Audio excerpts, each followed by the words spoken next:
Verskeie skenkings is uit Oos-London gedoen en 65 5-liter houers water is afgelewer by die Nerina Hof Ouetehuis, boonop vergesel van 'n sjokoladekoek.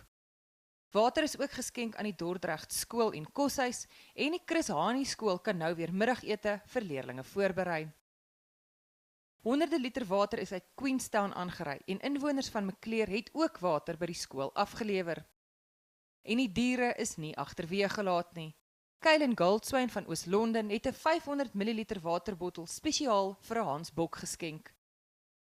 Selfs die munisipaliteit het water begin aflewer by die 5 skole en ouetehuis op die dorp. Die Anderson en Minnickdam bly egter steeds leeg.